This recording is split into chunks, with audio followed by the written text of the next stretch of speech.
యెషయా 45 మనం చదువుతున్న 18వ వచనం. ఆకాశములకు సృష్టికర్తయగు యెహోవాయే దేవుడు, ఆయన భూమిని కలుగజేసి దానిని సిద్ధపరిచి స్థిరపరచెను.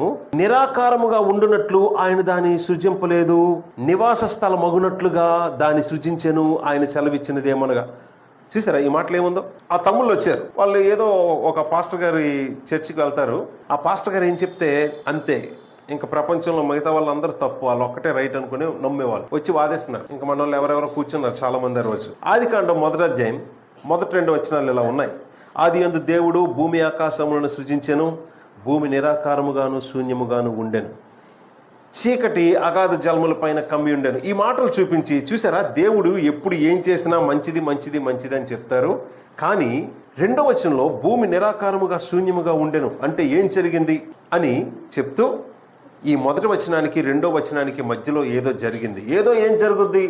సాతానుని, వాడి యొక్క అనుచరులని దేవుడు పరలోకం నుంచి తోసివేస్తే వాడు భూమి మీదకి వచ్చి దేవుడు మంచిగా సృష్టించిన లోకాన్ని మొత్తం పాడు చేశాడు. వాడు భూమి మీదకి వచ్చి పాడు చేయబట్టి భూమి ఏమైందో తెలుసా? ఆకారం లేకుండా శూన్యముగా అయింది అని ఈ 2 వచనాల మధ్యన ఒక పెద్ద స్టోరీ. ఇది ఎప్పటి నుంచి ఉందో తెలుసా అండి? చార్లెస్ డార్విన్ జీవ పరిణామ సిద్ధాంతాన్ని ఎప్పుడైతే 18th సెంచరీ చివరిలో పుస్తకాన్ని రిలీజ్ చేశాడో, ఇది ఎవల్యూషనరీ థియరీ అని చెప్పాడో, అప్పటి నుంచి బైబిల్ యొక్క సిద్ధాంతాన్ని మార్చేశారు. అంతవరకు ఎలా చదివారో తెలుసా? ఎలా నమ్మారో తెలుసా? దేవుడు భూమి ఆకాశాలను సృష్టించినప్పుడు ఆయన సృష్టించిన విధానం నిరాకారంగానే శూన్యంగానే సృష్టించాడు. ఆ శూన్యంగా ఉన్న దాని మీద వాటర్తో నింపి షేప్ ఇచ్చాడు. చూసారా తర్వాత మాట? చీకటి అగాధ జలముల పైన కమ్మి ఉండెను అనే మాట ఉంది. అరే, వాటర్ ఉంటే షేప్లెస్గా ఎలా ఉంటుంది? వాటర్ ఉంటే షేప్లెస్గా ఎలా ఉంటుంది? చూసారా ముందు దేవుడు ఎలా చేశారో? నిరాకారంగా అంటే అది ఆకారం లేదు, ఒక ముద్ద. ఆ ముద్ద కూడా రౌండ్గా బంతిలా లేదు, షేప్లెస్గానే ఉంది. ఎక్కడ పడితే అక్కడ లొత్తలు ఉన్నాయి, లోతులు ఉన్నాయి, పైగా తెత్తు అలాంటివి ఉన్నాయి. దాన్ని దేవుడు కంప్లీట్గా వాటర్తో ముంచితే వాటర్ కూడా ఇలాగే ఉంటుందా? ఎత్తులు పల్లాలు ఉంటుందా వాటర్కి? నో. వాటర్ ఉందనుకోండి కంప్లీట్లీ స్పెరికల్ షేప్ వస్తుంది. సో షేప్లెస్గా చేసి షేప్నిచ్చాడు, శూన్యంగా చేసి దాన్ని నింపాడు. అసలు ఏ కలర్ లేదు, ఓన్లీ బ్లాక్ కలర్ ఇచ్చాడు. బ్లాక్ కలర్ నుంచి తర్వాత వెలుగు కలుగునుగా కానీ వైట్ కలర్ ఇచ్చాడు. తర్వాత చెట్లు వృక్షాలని చెప్పి గ్రీన్ కలర్ వేసాడు. తర్వాత ఆరిన నేల కనిపించాలని మరొక బ్రౌన్ కలర్, మరొక డార్క్ కలర్స్, ఇలాగ డిఫరెంట్ కలర్స్ వేసి దేవుడు ప్రపంచాన్ని ఎంత అద్భుతంగా చేశాడు. ఆకాశాన్ని అదే బ్లూ కలర్. ఈ మాటలన్నీ మనం ఎందుకు చెప్తున్నామో తెలుసా అండి? దేవుని యొక్క ఆర్టిస్టిక్ నేచర్ ఇది. ఆయన మొదటి మాటతోనే ఈ 6 రోజుల్లో ఏం చేశారో ఒక్క మాటతోనే అలా చేయగలడు. కానీ స్టెప్ బై స్టెప్ ప్రతిదానికి ఆయన రూపమిచ్చేవాడు, వెలుగిచ్చేవాడు, రంగిచ్చేవాడు, ఇవన్నీ తెలియచేయడానికి దేవుడు వివరంగా రాయించారు. కానీ వాళ్ళు ఏం చెప్పారో తెలుసా అండి? లేదు మా గురువు గారు ఎలా చెప్పారంటే మొదటి 2 వచనాల మధ్యలో చాలా పెద్దది జరిగింది.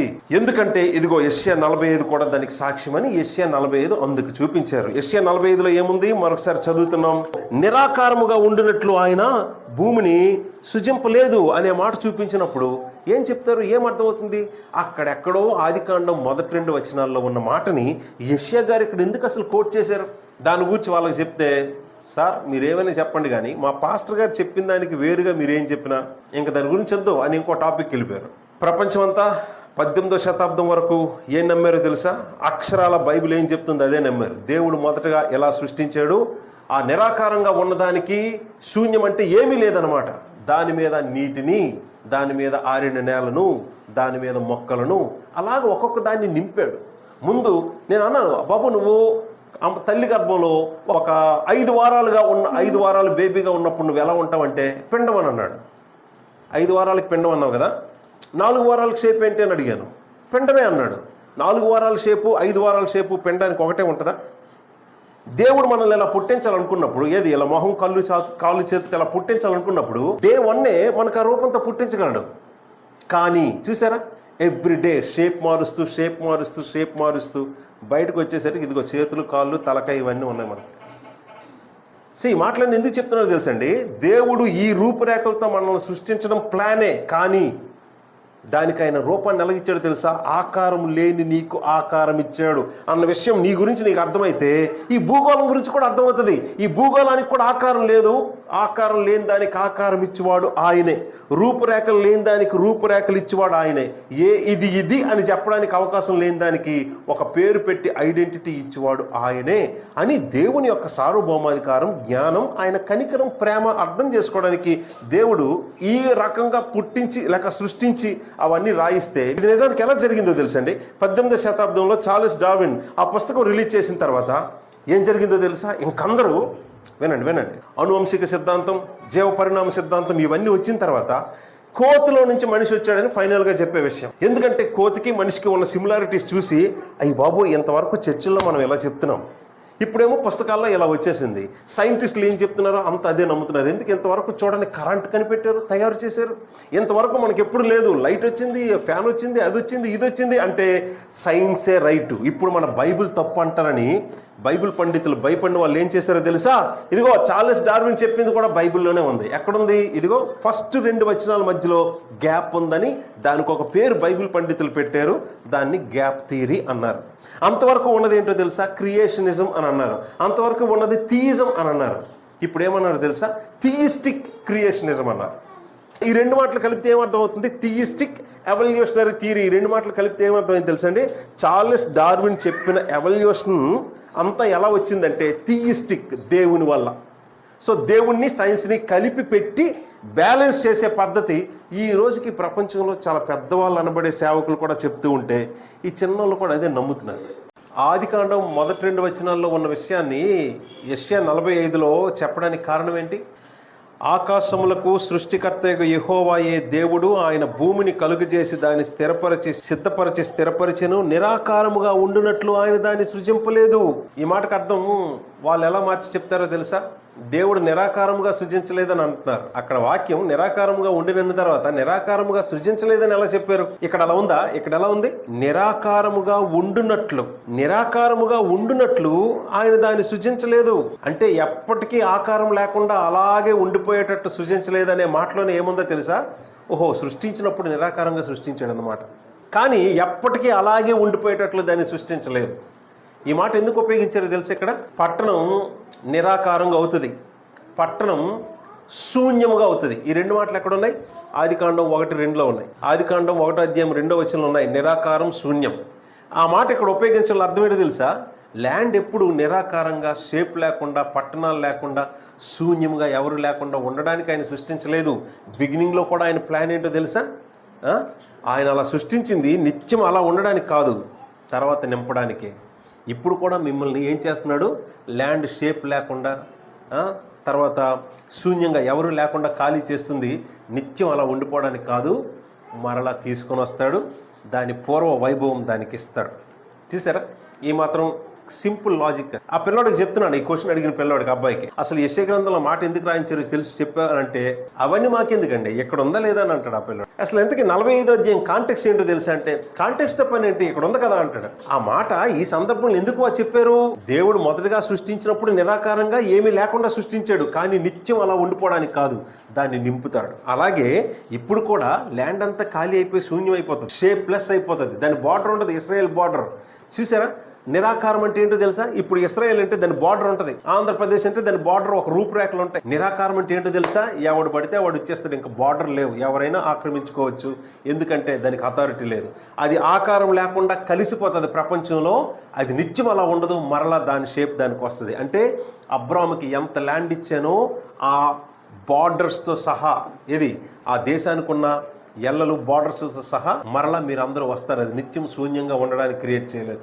సో ఈ మాటకు అర్థం ఏంటంటే, ఓహో, చేసినప్పుడు ఆయన శూన్యంగానే చేశాడను, చేసినప్పుడు ఆయన నిరాకారంగానే చేశాడనమాట, కానీ నిత్యం అలాగే ఉండిపోవడానికి కాదు, దాన్ని ఫిల్ చేశాడు. ఎలాగో ఇప్పుడు కూడా మిమ్మల్ని వెనకాతలకి తీసుకొచ్చి మరలా పాత రూపురేఖలు ఇస్తాడు, పాత ఆకారం ఇస్తాడు, మరలా దాన్ని మిమ్మల్ని నింపుతాడు. ఏంటన్నమాట? 107వ కీర్తనలో ఉంటుంది, సస్య ఫలాభివృద్ధి మరలా కలిగిస్తాడు. ఇది మెసేజ్. సరే, ఇప్పుడు ఇలా నమ్మబట్టి నరకానికి వెళ్ళిపోతారా? నేను ఆ పిల్లడితో అదే చెప్పాను, ఇదిగో ఇది పెద్ద సీరియస్ మ్యాటర్ కాదు, దీని మీద మనం కూర్చొని గంటలు వాదించుకోవడానికి. ఒకవేళ నువ్వు అలా నమ్మినా నేను అలా నమ్మకపోయినా దీన్ని బట్టి ఎవరు నరకానికి వెళ్ళరు, నరకానికి వెళ్ళేది ఇది కాదు. దీన్ని బట్టి మనం సీరియస్గా డిస్కషన్ పెట్టుకోవాలంటే పెట్టుకోవలసిన సిద్ధాంతాలు కొన్ని ఉన్నాయి, దాన్ని ఎసెన్షియల్స్ అన్నారు. అతి ప్రాముఖ్యమైన సిద్ధాంత సత్యం. నాన్ ఎసెన్షియల్స్ బైబిల్లో చాలా ఉన్నాయి. కొన్ని వచనాలు ఒకలా చెప్తారు, ఇంకొకరు ఒకలా చెప్తారు. దాన్ని బట్టి అది వినడం వల్ల, విశ్వసించడం వల్ల ఎవరు నరకానికి వెళ్ళరు. అభిప్రాయ భేదాలు ఎన్నైనా ఉండొచ్చు, కాకపోతే మీరు నమ్ముతున్నది స్కాలర్లీయా, స్టడీ చేశారా, హిస్టారికల్ థియాలజీ అయినా. హిస్టారికల్ థియాలజీ అంటే అర్థం ఏంటి తెలుసండి? బైబిల్ ఎవరైనా ఏదైనా విషయం చెప్పాలంటే చరిత్రలో ఉండాలి. అది కూడా ఎక్కడదో తెలుసా? చర్చ్ ఫోర్ ఫాదర్స్ చెప్పాలి. Church four fathers, church fathers ఒకటి కాదు. చర్చ్ ఫోర్ ఫాదర్స్ అంటే ఫస్ట్ సెంచరీలో ఉన్నవాళ్ళు, సెకండ్ సెంచరీలో ఉన్నవాళ్ళు. చర్చ్ ఫోర్ ఫాదర్స్ అంటే తెలుగు మాట వినండి, ఆదిమ సంఘపితరులు. సంఘపితరులు అంటే చర్చ్ ఫాదర్స్. చాలామంది ఉన్నారు, ఇప్పుడు క్యాథలిక్స్లో ఉన్నారు చర్చ్ ఫాదర్స్. బైబిల్ ఎవరైనా అర్థం చెప్పాలి, ఇదే సిద్ధాంతం, ఇదే బైబిల్ బోధ అని చెప్పాలంటే మొదటి 2 శతాబ్దాల్లో ఉన్నదే చెప్పాలి. ఎందుకంటే వాళ్ళని చర్చ్ ఫోర్ ఫాదర్స్ అన్నారు. వాళ్ళు ఎక్కడి నుంచి చెప్పారు బైబిల్కి అర్థం? ఎవరికి లేని పరిశుద్ధాత్మ వాళ్ళకే ఉందా? కాదు. ఉన్నారా ఆయన వాళ్ళకే ఉన్నారా అంటే కాదు. మొదటి 2 శతాబ్దాల్లో ఉన్న ఆదిమ సంఘ పితరులు ఏం బోధిస్తారో తెలుసండి? యేసు ఏం బోధించారో అది అపొస్తలులు విన్నారు. యేసు ఈ మాటలకు అర్థం ఇలా చెప్పడం మేము విన్నాం అని అపొస్తలులు ఎవరికి బోధించారో ఆ 3వ జనరేషన్ అన్నమాట. యేసుక్రీస్తు, అపొస్తలులు, అండ్ దెన్ తర్వాత అపొస్తలుల తర్వాత ఉన్న జనరేషన్ సేవకులు ఎవరో వాళ్ళని చర్చ్ ఫోర్ ఫాదర్స్ అన్నారు. వాళ్ళు కేవలం మాటలు మెసేజ్ మాత్రం ఉంటే గాల్లో కలిసిపోయావు చరిత్రల కాలానికి. వాళ్ళు పత్రికలు రాశారు. అపొస్తలులు ఎలాగ సంఘాలకి పత్రికలు రాశారో వాళ్ళ సేవలో, పరిచర్యలో పత్రికలు రాశారు, ఉత్తరాలు రాశారు. ఆ ఉత్తరాల్లో కొటేషన్ ఏంటో తెలుసా? ఇదిగో అపొస్తలుడైన పేతురు గారు ఈ వాక్య భాగానికి ఇలా అర్థం చెప్పడం మేము విన్నాం. మరి అపొస్తలుడైన పేతురుకి ఆ అర్థం ఎలా వచ్చింది? యేసు చెప్పడం పేతురు విని దానికి అర్థం ఎలా చెప్పాడు, మేము ప్రత్యక్ష సాక్షులం అని కొటేషన్స్ ఇవ్వడం వాళ్ళ ఉత్తరాల్లో కనిపిస్తాయి. దీన్ని బట్టి మొదటి 2 శతాబ్దాల్లో చర్చ్ ఫోర్ ఫాదర్స్ ఉత్తరాల్లో ఏవైతే కనిపిస్తాయో దానికి మించిన ఇంటర్ప్రిటేషను ప్రాబ్లమేటికే. ఒకవేళ నేనే 2000 సంవత్సరాల్లో చర్చ్ హిస్టరీలో ఎవ్వరూ చెప్పని కొత్త విషయం చెప్తున్నాను, ఎవ్వరికి తెలియదు అని అన్నాను అనుకోండి, నేను తప్పుడు బోధకుని అవుతాను. సో దేవుని ముందు నిల్చోవాలి. మేము ఏం బోధించినా, ఏం మాట్లాడినా బైబిల్ గురించి, బైబిల్ యొక్క అర్థం చెప్పాలంటే ఒకరోజు దేవుని ముందు నిల్చోవాలి. ఆ భయం ఉంటే ఏం చేస్తామో తెలుసండి? జాగ్రత్తగా చెప్తాం. చరిత్రలో ఉందో లేదో చెప్తాం. అది కూడా చరిత్రలు అంటే ఏది? 400 సంవత్సరాల క్రితం కాదు, ఫస్ట్ 2 centuries. యేసు ప్రభు చెప్పిన అర్థమే అపొస్తలులు విన్నారు, అర్థం చేసుకున్నారు. వాళ్ళు కూడా అదే రకమైన అర్థం ఇచ్చారు. వాళ్ళ దగ్గర విన్న వాళ్ళు చర్చ్ ఫోర్ ఫాదర్స్, వాళ్ళు పత్రికల్లో రాశారు. Theology historical theology. ఇప్పుడు సిస్టమేటిక్ థియాలజీ మనం బోధిస్తాం, కానీ అది హిస్టారికల్ థియాలజీ మీద బేస్ అయి ఉంటుంది.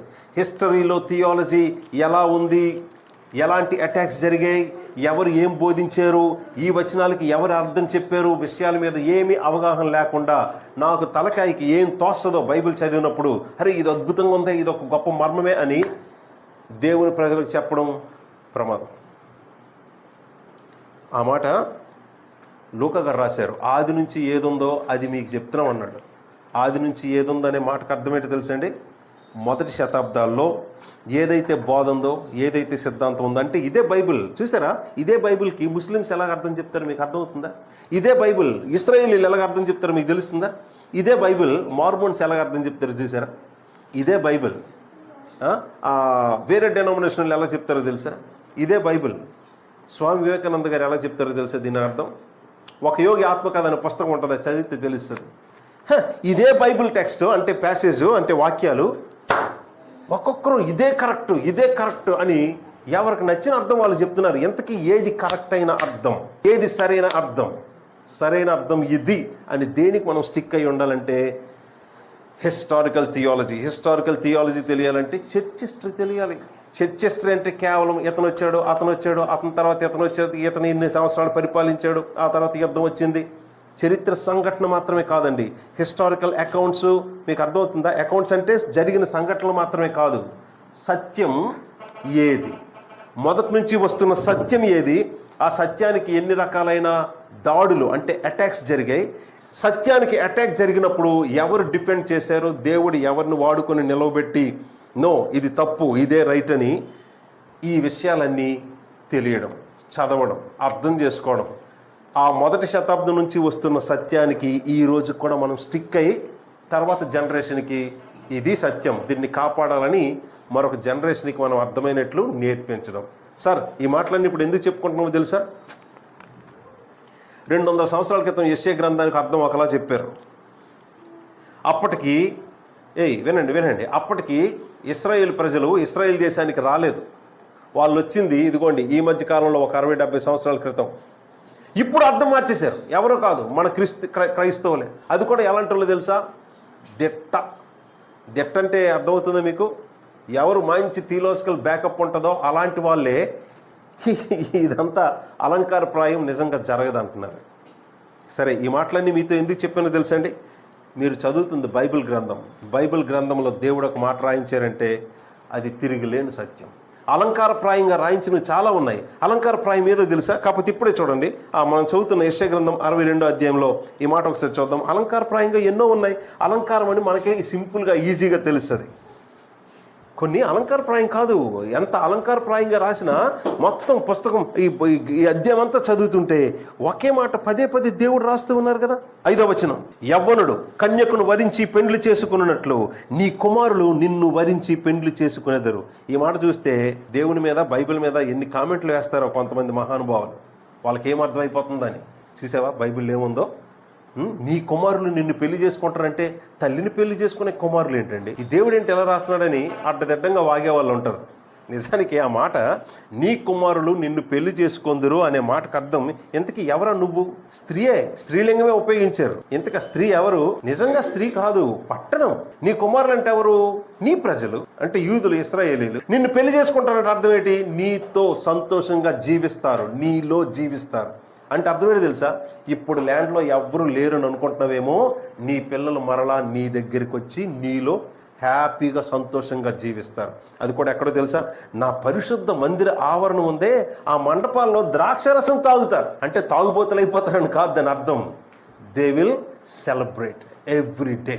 అది కూడా ఎక్కడో తెలుసా? నా మందిరం. అరే మందిరమే లేదు కదా, మొత్తం కూల్చేశారు కదా, ఎక్కడి నుంచి వస్తుంది? మళ్ళీ వస్తుంది, మళ్ళీ కట్టబడుతుంది, మరలా